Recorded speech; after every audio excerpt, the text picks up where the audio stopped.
please know my content, exclusive or not, was never made to harm anyone. I just wanted to tell stories and have fun doing it. That's all I ever wanted to do in this channel. It was never about the money or the clout. Thank you for watching me, for laughing at my shit posts, for laughing at my jokes, for learning from my videos. Thank you for being with me until now. All right, well, this one's going to be a little bit tough. So in this video, I'm going to talk about Depressed Nausagi's latest video where he talks about the most recent drama where he allegedly doxed a bunch of VTubers. And also, I had a personal DM conversation with him on Twitter. I'm not going to show the DMs that I had with him because that's what he requested of me. He requested that I don't show that information, but I'm still going to disclose more or less what we talked about just for some added clarity. So for anyone who's not in the know, a whistleblower on 4chan exposed Depressed Nousagi for making videos containing doxing information about several VTubers, Gura, Ame, and Kiara. And it's safe to say that the community kind of exploded over this. Even though he's a relatively small channel with like 75,000 subscribers, he has a disproportionately high impact on this community. A lot of people have watched a handful of his videos. He's made multiple videos that have hundreds of thousands of views, and he is someone who is followed by big names. Like even massive YouTubers like Punkalopi and Nuxtaku follow this guy. He's punching way above his weight class in terms of influence. He's made some of the best content in the VTubing sphere about our genre and about our culture, and he's covered graduations, he's covered the rise and fall of VTubers. He's made a lot of good, interesting, valuable content within this space, and that needs to be acknowledged before we continue. But we need to get into the accusations, his response to them, and my thoughts on those, and then also the conversations that we had. So first things first, when it was first released that he had a bunch of information about these VTubers, there were a lot of narratives about what specifically was released, so it's time to clear that up. There were narratives that he had released their full legal names, that he had released their addresses. I even saw one person say that he released like the names and faces of family members. That chunk of it, completely untrue. It is not as bad as people said it was. Does not mean it was good. Does not mean it was justified. Just wanted to lay down a baseline here that no traceable information was ever leaked. But to be specific, he did show their faces.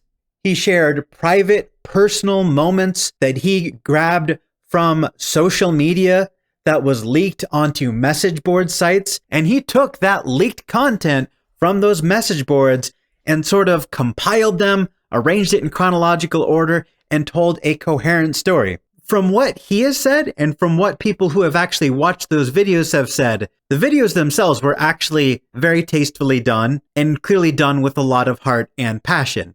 So when he says that he never had any malicious intent when he made those videos, I personally believe him when he says that. Doesn't make it right, but at the very least it makes it understandable. I also want to clear up a rumor that Depressed Nousagi was stalking these girls, or that his behavior was stalkerish. So I just want to clarify that all the information that he gathered was already floating around these message boards. These girls' real identities and social medias have already been leaked, and they have been leaked for quite some time. He was not going out of his way to hunt down these girls. He just curated what was already publicly available on these boards. Now, the next accusation against him is that Depressed Nousagi is a grifter looking to make a quick buck by selling the personal information of these VTubers. He states in his video and in his conversation with me that he did not make these videos for the money. And you might ask, if it wasn't about the money, then why did he take this information, put it behind a paywall on his Patreon, and not only put it behind a paywall, but put it behind his highest tier paywall as well?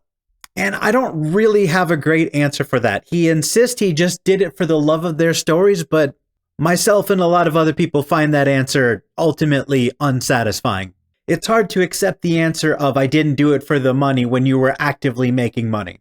But ultimately, that's a moral decision for you, the audience, to make up your own mind for, and not for me to tell you how to think. You know, since these videos weren't made public, and he never publicly advertised that he had these videos on his Patreon, it does kind of feel like a, scummy backroom deal. Hey, I'll give you all this secret info for like $8. So I do want to share something that he told me, and that's that the fact that this content was available on his Patreon was something that he had made a video about. It's something he's mentioned in his streams. It's something he's replied to comments with, but he never actively advertised it outside of those spaces, like on his Twitter, or made a big fuss about it at the end of each video, because he didn't want this information to escape his core audience, which I find is an interesting decision. He gave the impression that he wanted to keep this information away from the casuals and only give it to the core fans who are actually going to appreciate this information. Whether or not that is better or worse or neutral, I will leave up to you, but I do think it's an interesting insight into how his mind was working at the time when he was putting these videos together. Like, what the specific purpose was not to dox them to the masses, but to provide content for his core fans. Whether or not that justifies anything in your mind is up to you. Now, when he released his apology video, he sounded genuinely upset and genuinely apologetic, and I do believe that he understands the ramifications of his actions.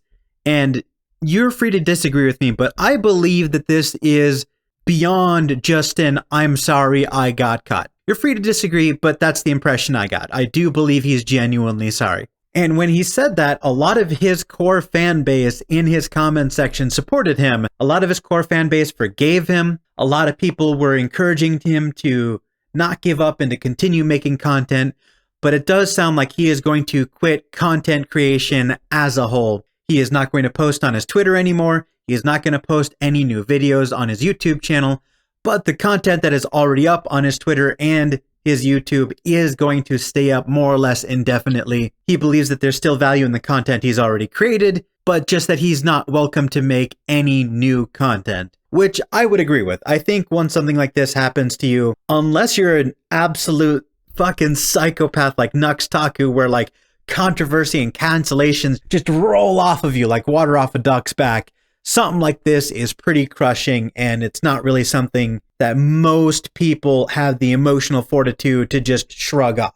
One of the things he expressed to me that I want to pass on to you is that his name is permanently slandered. It's not just that he can't make content anymore, he can't interact with this community anymore. And not just as Depressed Nasagi. If he goes back to the VTubing space at all, he's gonna know in the back of his head while watching these streams and interacting with this community that this is a community that hates him. So he told me in the DMs that not only is he giving up content creation, but he's actually giving up consuming this content as a whole entirely, which is not something I expected to hear. But it was really interesting to hear him say that, anytime he looks at VTuber content now, he's going to think about how this community hates him. And I can only imagine how that feels, or how that is going to impact him mentally. Like, the concept of being hated in a community, completely destroying an entire genre of content that you enjoy,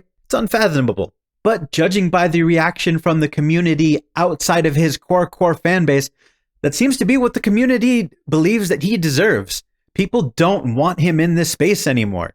He betrayed the trust of the people that we value the most in this community. That's not something that people easily forgive, and it's not something that people should easily forgive. Just because you did something with good intentions doesn't mean it's a forgivable thing to do. The right to privacy is incredibly important, and any information that you give about a VTuber makes it easier to dox them, even if you don't think this is actionable content. This is the internet. Any breadcrumbs you give to people is just going to make it easier and easier and easier for people to do terrible things to these talents. Just because it's available on some random ass 4chan post from like 6 months ago doesn't give you the right to put it in a video and put it on your Patreon where way more people are gonna see it. I want to make it absolutely clear that what he did was wrong.